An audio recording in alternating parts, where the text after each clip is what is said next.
What is up, my friends? Welcome to another video. In this video, I'm probably going to stir some feathers here. We're going to talk about space, we're going to talk about technology, and we're going to talk about the future. Now, this is something that I noticed across the board most people are not paying attention to. And it makes total sense, right? I've brought this up now in many videos that most people are distracted. They're down in the mud, rolling around with each other, talking about beliefs and politics and worldviews and who's better and what's right and what's wrong. And while that's happening simultaneously, there's this whole other reality that is unlocking. And I think if you were to go back to early 2000s, and if some of the stuff that we've now experienced today were just overnight true back then, people would have freaked out. Disclosure and rolling out information to the public that maybe has been kept secret is a delicate topic, because if you do it too quick, then people will lose their mind, and that's just how it is. And nobody likes to admit that, nobody wants to talk about that, but that is a reality, that there would be a demographic of people on the planet that would absolutely lose their mind if aliens all of a sudden came down tomorrow and landed on Earth. Now, to me, this is not a conspiracy theory. I think it's been propagated as one for a really long time because it allowed and bought the government and different agencies more time to go and do what they wanted to do with this. But let's be real here. In a galaxy with billions of universes and billions of planets, it is a physical impossibility. Whether you like math and you want to look at it from a mathematical statistical standpoint, it is impossible for there to not be something else. So I think that's just lame, actually, at this point. Like, just grow up, get over it. Yeah, there's other shit out there. Who knows what it looks like, smells like, what language it speaks. We'll get to that point, I'm sure, when we get there, right? But you can't deny the coincidence that has been occurring since 2000s, but really crept up and really upticked when the whole storyline with Iron Man and Marvel started. There's no coincidence that we just went through a decade, space and aliens and wars and superpowers and super people. It's not a coincidence that just now they decided to make all that happen. It is the perfect time, and it's the perfect preamble to what is going to be our new reality in the next 10 years. Like, I'm going to make a statement right now that is going to shock a lot of people, and a lot of people probably won't like it, but it's based on exact words that have been said now by different businesses and companies that are pushing the whole space race. Okay, we are in the second space race right now. In the next 10 years, we'll be living in space. Really let that sink in. In the next 10 years, we'll be living in space. In the next 2 years, we might be introduced to other species, other entities that live in space. Now, come all the way back down to reality right here, right now. Do you really think that all the shit that you're arguing about on Twitter is that important? Do you see how delusional most people are? They're absolutely nuts. So, anyways, 2008, Iron Man hits the scene. Now, even back then, we didn't have any taste and any, dabbling into this whole galaxy, universe, spacecrafts, any of that, right? But what's interesting to me is that as the movies rolled out, there was different government tech that simultaneously rolled out. There was new helicopters that look really, really similar to some of the things that you saw in the movies, right? Different aircrafts that could take off vertically, as well as needing a launch window and a launch pad to actually take off with. So there's been tech that it feels like this whole last decade of movies was soft disclosure. And it makes sense, because going back to what I said, this isn't an insult to humanity, but if all of a sudden one day there's no aliens and the next there's portals and aliens and superpowers and this whole other reality, people would lose their mind. It's that simple. So it's very interesting to me that how all this played out and how all this lines up. And now the Spider-Man that's coming out this year will be the end of phase 3. I don't follow it that deeply, but yeah. So it'll be the end of phase 3. And then they're going to take it to this whole next level. And how crazy is the next level going to be, right? And knowing what you know now, how much more okay would you be with some shit going down tomorrow? Spacecraft landing in your backyard tomorrow. Now rewind to 1999, right? You see the difference? So a lot of this is seeding the subconscious mind to be more accepting of shit that probably is a reality out there. Now let's stack on top of this, because a lot of this is hearsay. So where am I getting this data from? Where am I getting my timelines from? First one, just published yesterday. NASA's full Artemis Plan revealed 37 launches and a lunar outpost, all planned. So by 2024, we will have humans landing on the moon. By 2028, there will be a moon base. Now, I have my own theory, and I'll go ahead and pop that in here just to spark some controversy for you guys. And it's okay if you believe the same. It's okay if you don't, actually. We're all here to talk this stuff through, right? I believe that the Apollo missions were the seed missions to actually set up and establish things out in space. And we've been going to space, and there's been this whole secondary reality going on since the very first one. And they had to lie about it to the public because they wanted to keep this a secret while they were developing it and getting this whole thing going. And I think now we're at the point where nobody's buying it anymore. You've got tons of people now talking about how some sort of variation of the moon landing was fake. I mean, all the way up to basketball players and then having to come on national television and apologize, right? So it's not that it was faked or we never went there. It's probably more like we did go there and they just didn't want to tell us what the fuck they actually did on the dark side of the moon, right? And the biggest, I think, slam dunk argument was that there was never an interruption in the feed, and they're driving around in their little golf cart, golfing, and they're up there for hours and hours and hours, no interruption in the feed. We can't even get one rocket launched in space without the feed cutting out. So do the math on that. Back then and now, all the footage was mysteriously erased. But so anyways, that's my kind of theory on that whole thing. But here's the manifest from 2019 to 2024. Now let that sink in. Your job, your life, the things that you believe to be true, what's important to you. No, Jay, you don't get it. I have to stand up for, this. I have to stand up for that. Now just imagine that all that's the distraction while all this other stuff is going on. And there will always be that distraction, but we've now elevated things into a new level of distraction. So they're now going to, I don't think it's going to go down. It's either going to stay the same amount of frequency and bullshit hitting you all day long, or it's going to go up. I don't see it going down. I don't see all of a sudden, like, whichever way you swing, right? Trump and QAnon and the whole, mission to save the planet, or the Israel agenda behind it, and that the whole thing is just a pseudo psyop. Whichever way you go, I don't see it going down. I just don't see the amount of noise going down. I see it staying the same or going up. So anyways, here it is. Here is their full plan for NASA. And many people ask this, why has NASA never gone back? And then there's been new technology and I guess revealings, about different things right outside our planet and solar system and different layers of... So there's been new revealings, I guess, new findings about our planet and right outside our planet and some of the things that are now inhibitors of us going into space, right? Which again kind of questions the whole thing about, did we actually go to the moon? Did we actually go out into the space, right? So anyways, here's that timeline, right? I don't want to get too wrapped up into this. I didn't read the whole thing, but you can go ahead and check this out for yourself. All right, next piece. To stack on top of that. Well, actually, let's come to that at the very end. Space Odyssey with Jeff Bezos to cost $200,000 to $300,000. Okay, two insiders from Blue Origin themselves said that they are selling tickets in a range of $200,000 to $300,000, and they are looking to take space trips next year. Okay, Bezos has now perfected the relandable rocket. So is Musk, I believe, right? We've got a lot going on, okay? Richard Branson, Virgin Galactic, says it holds 650 tickets that have been purchased now for $250,000 each, and they don't have a date selected yet for the flights. So we've got Blue Origin, Virgin Galactic, SpaceX, and NASA. 5 huge companies, some of the richest companies on the planet going into space. Well, the biggest reason they want to go into space is not climate control or what Cortez says on Twitter about the world coming to an end in 12 years. Okay, it has to do with minerals and money. It is a absolute shit ton of money sitting out in space. That's really why they want to go out into space. Well, the first reason, I'm sure there's other reasons too. That's not the primary. Okay, so we've got the Blue Odyssey. He's also got the relandable lander that will be able to land on asteroids, planets, etc., and mine minerals. It looks different than this. I couldn't dig up a photo, and I've got enough tabs open, so it's okay.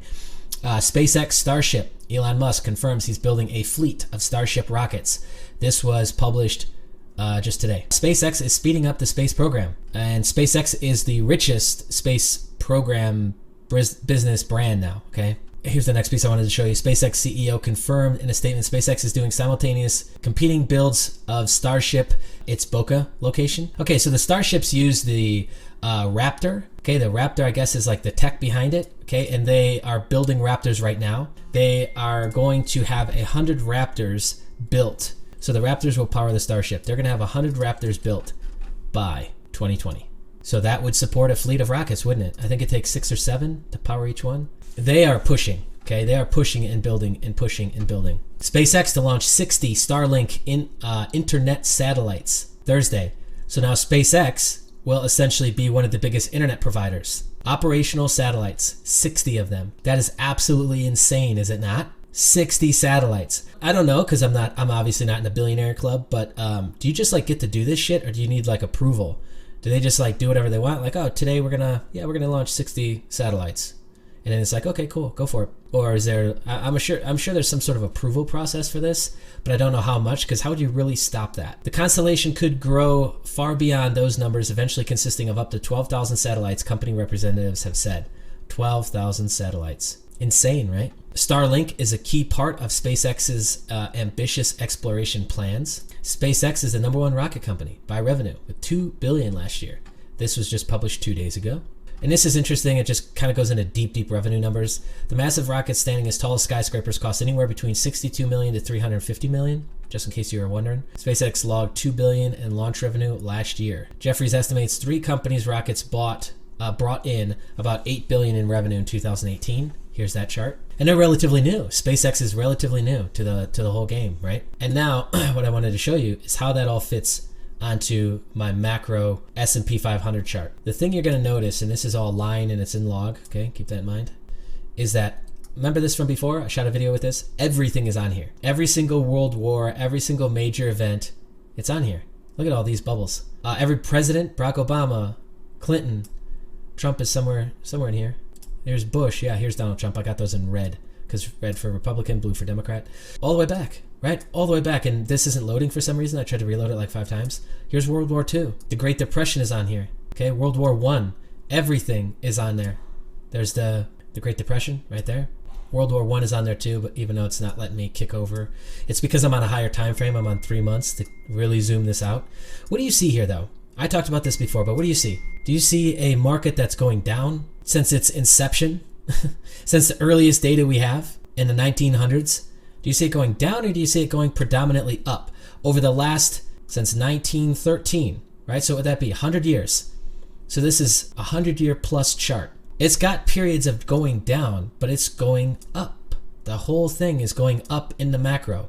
So now if you were planning your wealth, if you were planning your plan for your family, you could assume that it's going to continually go up, right? And it's not that it's never going to come down. Here's a pullback. And this is a line chart, so this is a big pullback. This is a pullback, right? Wars, Great Depressions, they represent huge pullbacks, huge periods of what? Fear. Then we break out of fear and we get greed. Here's your December 2018, government shutdown, right? Here it is right here. U.S. government shutdown. All the things that, Trump has pretty much accounted for so far is, I think, a 40 or 45% positive uptick. Obama is so far the best, 140% ROI so far during his presidency. But here's where we're about to go next. And we are in a greed cycle again, by the way. So fear is your pullbacks. Greed is your impulse waves up, okay? So here's all of what I just talked about. Blue Origin in 2020. People in space for 200 to 300,000 each. SpaceX will have 100 Raptor engines built in 2020. 2024, NASA human landing on the moon again. NASA 2028. Moon bases. Remember, Elon Musk's original goal was to get to Mars in his lifetime. Just really let this sink in for a second. Now, there's people that are still touting around that the whole, government's going to collapse and the dollar's going to collapse, monetary policy, and we're going to go back to gold. No, we're not. I'm sorry, but no, we're not. We're not, because they've got it working with the insanity. Like, don't get me wrong. Let me just take a side note. It's insane what's going on with fractional reserve banking, quantitative easing, quantitative tightening. I'm familiar with it. And it's insane. I agree. Do I think that it's all just going to collapse tomorrow and the people are going to be free? Fuck no. It's just not going to go like that. Now, I think they got a couple options on the table, and I think it's coincidental when Bitcoin came around in 2009 and what I think they'll end up using it for. So the plan that I see that is coming straight from the BIS and the IMF is that they want a dual currency, e-money and a cash. They want to get rid of cash because it's easy to launder money. And we've seen literally every bank on the planet now get busted at least once for what? Money laundering.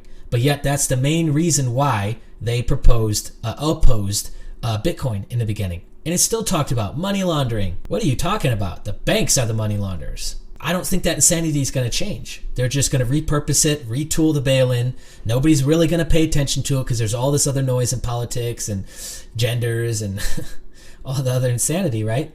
So who's paying attention? Okay, who's paying attention? So, and you might disagree with that, and that's okay. So this whole block here that I'm pointing at, we are in the next space race, guys. There will be more wealth generated by 2030 than any time in the history of the planet. In fact, I have a feeling that this whole thing is going to go parabolic. And the reason why is because when you now open up this whole new reality, other planets, other species, mining asteroids, we're not in the billions or trillions. We're in this number. We are in the quintillion, whatever the fuck that is. 700 quintillion. Asteroid ignites space mining gold rush between Mars and Jupiter. Look at when this was written, February of 2018. Here we are over a year later, and this shit's a reality now. Look at this. Psyche 16 lies between Mars and Jupiter and is already the target of NASA mission scheduled to launch in 2022. I didn't even put that on my 100-year chart. That's interesting. Yeah, there's the government, the NASA link and resource right there. Okay, it's almost entirely made of metal, including iron, nickel, and gold, which has led astronomers to believe that it was originally the core of a planet. It's also estimated to be worth around 700 quintillion, enough to give each of the 7.6 billion people on Earth about $92 billion each. You read that correctly, $92 billion each. So everything that you believe in, all your money fears, all your money beliefs, what you think is a lot, what you think is a little, is about to be completely and utterly shit on in the next 3 years. Are you kidding me? So, I shot a video the other day that did not get good reception, and it was titled something like, "Right now is the easiest time to dominate." And I basically said, because everyone's chosen to sit on the sidelines and absolutely suck at life, it's easy if you just step up, set the fear aside, and start getting shit done, because there's infinite amount of money up for grabs. And people don't want to believe that. Look at this video. At the end of this video, there will be comments in the comment section below that says, "Yeah, you're full of shit. You just made this up. Yeah, that's not possible." That's not truth. That's money beliefs. That's fears. That's insecurities being projected as reality on the rest of the world around you. This is happening. This is happening. Like, this stuff is insanely fascinating, and there's not enough people talking about it. They're talking about it from the standpoint that this is a bad thing, that, Big Brother, the whole world's going to come to an end and everything is just bad. And I don't agree. I'm insanely optimistic. I think humans are fucking awesome. And I think that no matter what's going on right now, which side you think is winning, which side you take, I think that, there's always light at the end, and light always wins. And that means, I guess you could take that and see that as meaning like good always prevails, something like that, right? I guess that makes sense. But just let this sink in. Really. Take some time. Watch this video again. This has everything that's ever happened in the United States and a lot of what's happened in the world mapped out on it for you to see. Every world war, every micro inflection. It's all right here. Because this is price. Price is generated by people. People and emotions. It all comes back to that at the end of the day. Understanding how markets work and how emotions work, which I think we all get. We've all been human for quite a while. I mean, I'm 33. I've been human for 33 years now, to my knowledge. Gotten pretty good at that. This is the stuff that matters. So what do you think is going to happen? Do you really think that the monetary policy is going to crumble, the stock market's just going to completely fall apart, and we're going to somehow be, freed from this quote-unquote bondage? The bondage is created from ourselves, from our fears, from our insecurities. We create our own delusion. We create our own reality. Even if all this went away tomorrow, there would be something else that would take its place, some means of transfer of value. And it would look pretty similar because all the human emotions are not just going to go away tomorrow. Greed isn't going to just go away. Fear isn't going to go away. Disbelief, euphoria, it's not just going to go away. So whether it's the S&P 500 we're looking at, or mining contracts, or asteroid contracts, it's all going to be following the same shit. Now, there's money to be made in that. Money to be made for you, for your family, for future generations. It's a personal choice whether you decide to play or sit on the sidelines.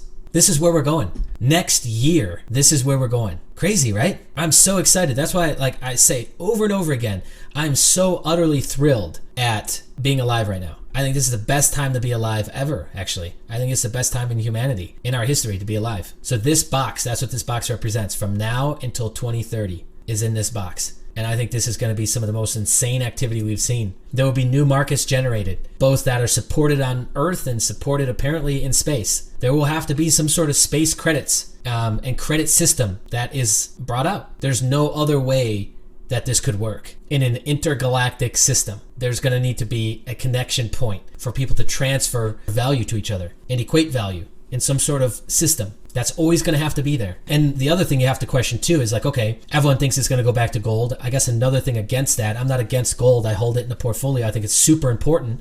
Do I think it's going to become a gold-backed standard tomorrow? No, I don't. I think there's trillions of dollars worth of gold on the planet, underwater and in areas that they're sandbagging and sitting on. And all it takes is one more reserve that is found for the price of gold to just completely tank, because it's such a delicate supply and demand balance. It's being manipulated every single day. And then once we get out into space, let this sink in, there will be infinite amounts of gold. So how do you value the price then, right? Supply and demand is the basic formula, the basic law that price works off of. Price will have to go down as more supply is found. So demand will also go up. Maybe it stays the same. Maybe I'm absolutely wrong and it goes through the roof. They find trillions of tons, but it still goes through the roof because now all of a sudden everyone needs a spaceship and everyone needs to be in space. That's the sort of deep conversation. All this is just like a theory, mixed with my opinion. But I think more people, especially watching this channel, you should be thinking about this. You should be looking at this. You should be asking these questions and planning accordingly in your portfolio. Because guess what? All the baby boomers, you'll still be around through all this. You're going to see all this shit. It's going to melt some people's brains, but you're going to see this. All the millennials, this is like your golden years, are going to be in the middle of the second space race. Okay, so the last thing I wanted to talk about is this another soft disclosure, let's call it, which I think we're going to see these more and more. And again, it goes back to my primary thesis here, which is that you can't just drop it all at once. You have to subtly do it. And this is true for so many different things. We subtly give away our rights and our freedoms, but we wouldn't do that all in one shot. But if you do it over the span of 10, 20, 30, 50, 100 years, it doesn't seem so bad. So this one has been making headlines recently throughout mainstream media as a soft disclosure that the Air Force, I guess, disclosed that they have this patent. And this patent isn't new, though. It's been around for a while. And if you look, it's like, I don't understand what half of this stuff means. But if we look at some of the citations and just overall history of this, it goes back a long time. Okay, so patent citation 6, and we're going back into the 60s and 70s. Method and means for creating artificial gravity in spacecraft, protective enclosure apparatus for magnetic propulsion space vehicle, right? Remember when all this was a conspiracy and none of this was true? All the ancient alien videos talking about it from World War II. And it's what Hitler was supposedly working on. So supposedly, John St. Clair, what a great name, by the way. That sounds like a very much a Masonic name. But John St. Clair is the inventor, okay? Worldwide application in 2004. Like I said, it's not new, but application status is abandoned in 5/22/2019. I don't actually know what that means. Maybe somebody can chime in the comments that knows that a little bit better. But I will say that this John St. Clair is a very interesting guy. So here's the patents that he actually owns. Look at some of this shit. Internet, cellular phone, prepaid service, nothing surprising there. Full body teleportation system, photon spacecraft, water energy generator, walking through walls training system. This one just got me. The invention is a training system that enables a human being to acquire sufficient hyperspace energy in order to pull the body out of dimension so that the person can walk through solid objects such as wooden doors. Remote viewing amplifier, an apparatus which enhances the ability of a person to perform remote viewing by connecting the human spiritual eye, the third eye, the pineal gland, to the whatever geometry of subspace. Fascinating stuff, right? And here's the triangular spacecraft. Hull with vertical isostatic line charges on each corner that produce a horizontal electric field parallel to the sides of the hull. Permanent magnetic propulsion system. Interesting guy, right? If it's a real guy at all. But this is all under the Air Force, by the way. Interesting stuff. And I guess I just kind of want to end it here and leave you with the thought that all this stuff is laughed at still, right? This is fake. Mainstream science says this is all fake. There's no such thing as teleportation. Then why did they patent it? There's no such thing as propulsion systems, magnetic propulsion systems, walking through walls. That's absurd, right? That's something that a magician would do and dance around on stage and we'd be left in awe, but walking away thinking this is fake. Remote viewing, that's fake. Meditation, astral projection, it's all fake. Hypnosis, it's fake, right? Remember? That's what we've been told. Pretty interesting. Not saying this makes it true, not at all. But it's interesting that if it was fake, then why would you patent stuff around that? All right, that's all I got. Think about that. Hopefully you like this. If you do, hit the thumbs up button. If you don't, hit the thumbs down button. That's cool too. If you got something to say, comment below. If you found this video because somebody shared it, that's amazing. Welcome. So glad you're here. take a second, hit the subscribe button, and everybody should hit the bell notification so that way you get more of our notifications when we upload. But yeah, comments and likes are so important now with the algorithmic game on YouTube. Just take a second, please. It does so much for the channel. So many more people see it because of just a simple clicking of a button. And that's it for this video. Be on the lookout. More videos dropping soon. Bye.